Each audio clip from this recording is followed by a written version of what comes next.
Sejumlah pedagang merasa dirugikan karena pembakaran kios usai dua debt kolektor tewas dikeroyok di TMP Kalibata. Bagaimana polisi bisa mengusut kasus pengeroyokan dan juga pembakaran kios ini? Siapa juga yang harus bertanggung jawab? Kita bahas petang ini bersama dengan mantan Kabareskrim Polri Susno Duaji. Pak Susno, selamat petang dengan Maidop. Maidop, selamat petang. Para pemirsa, selamat petang. Pak Susno, apa yang Anda lihat dalam peristiwa ini? Pertama kita ucapkan duka cita pada keluarga atas meninggalnya ya dua orang. Ini suatu peristiwa yang sangat menyedihkan ya. Ini menyedihkan. Jadi polisi harus mengusut tuntas siapa yang diusut tuntas atau apa saja perkara yang ada di sini. Pertama perkara pengeroyokan yang mengakibatkan meninggalnya dua orang, itu satu. Yang kedua, yang harus diusut siapa yang melakukan pembakaran sehingga yang merugikan para pedagang-pedagang kecil yang mencari nafkah itu. Yang ketiga, harus diusut tuntas juga siapa yang memerintahkan untuk ada dua orang DC menarik sepeda motor secara paksa. Karena itu tidak boleh dilakukan demikian. Jadi ada tiga pihak yang harus diusut secara pidana. Pihak yang memerintahkan DC untuk menagih atau mengambil sepeda motor yang masih kredit, saya kira itu ya. Yang kedua, pihak yang melakukan penganiayaan atau pengeroyokan sehingga tewas. Yang ketiga, pihak yang melakukan pembakaran. Nah, ini yang harus diusut secara pidana. Yang berikut, disinilah kesempatan, bukan kita mohonkan perhatian dari pemerintah daerah ya, bahwa rakyatnya yang sedang mencari nafkah tanpa tahu kesalahan apa, warungnya atau kiosnya dibakar. Saya kira pemerintah DKI Jaya harus turun tangan untuk melakukan perbaikan-perbaikan supaya rakyat kecil bisa melanjutkan mencari nafkahnya.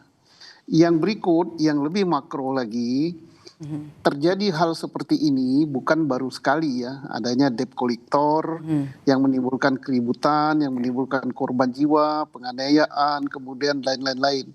Nah ini harus dicari persoalannya apa sih, kok nggak dibawa ke masalah hukum, langsung main tarik begitu. Nah ini ketidakpercayaan daripada warga terhadap sistem penegakan hukum di Indonesia. Pak Susno, apakah butuh waktu lama bagi polisi untuk menetapkan tersangka dalam kasus ini? Saya yakin karena kasus ini ya kasat mata, gampang diusut. Saya yakin polisi atau penyidik ya baik dari Polsek Kalibata ataupun dari Polres Jakarta Selatan sudah tahu siapa pelakunya, dan saya yakin mereka menyerahkan diri atau ditangkap oleh aparat. Dan juga siapa yang melakukan pembakaran itu saya kira Polri bisa untuk segera mengungkapnya dan harus diproses tuntas itu. Anda yakin ya kalau sebenarnya polisi saat ini sudah tahu untuk kasus pembakaran, kemudian juga pengeroyokan dan juga siapa orang yang menyuruh dua orang debt collector ini? Iya, siapa yang menyuruh itu gampang, itu perusahaan apa, itu pasti perusahaan leasing atau perusahaan apa, itu harus dimintai pertanggungjawaban karena telah menimbulkan suatu peristiwa pidana ya.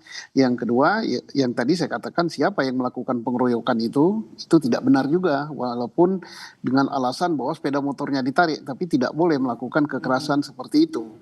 Yang ketiga, Polri harus juga mengusut siapa yang melakukan pembakaran itu. Apa salahnya warung itu? Warung nggak salah, wong rakyat kecil mencari makan gitu, kok warungnya dibakar. Mungkin ada sepeda motor juga yang dibakar. Itu pihak-pihak yang mencari kesempatan di dalam kesempitan, itu jelas pidana itu. Oke.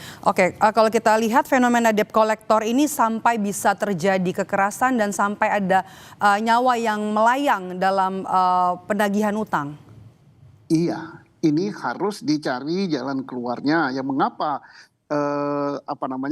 orang atau perusahaan lebih senang menggunakan debt collector daripada menggunakan jalur hukum yang ada? Kan ada jalur hukumnya, itu peristiwa perdata ya.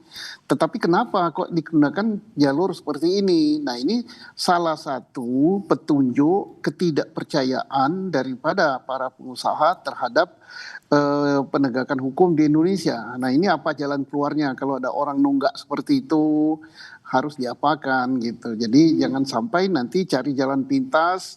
Kan saya yakin juga memakai debt collector juga keluar duit juga gitu ya. Nah, ini yang harus dipikirkan bagaimana meningkatkan kepercayaan masyarakat kepada aparat penegak hukum yang terkait dengan masalah perdata, tunggakan bayaran dan sebagainya.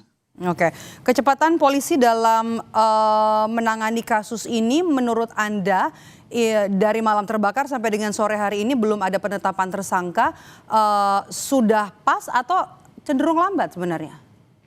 Saya kira tidak lambat ya, karena polisi mencari momen yang tepat ya, karena polisi ingin menarik tapi tidak terjadi. Yang lebih utama yang harus dilakukan Polri bahwa adalah jangan sampai terulang lagi kasus kerusuhan, itu yang harus ditangani yang utama. Yang kedua, kalau pelakunya ini sudah jelas gitu kan, pelakunya adalah 2 orang yang naik sepeda motor yang di stop itu kan awalnya.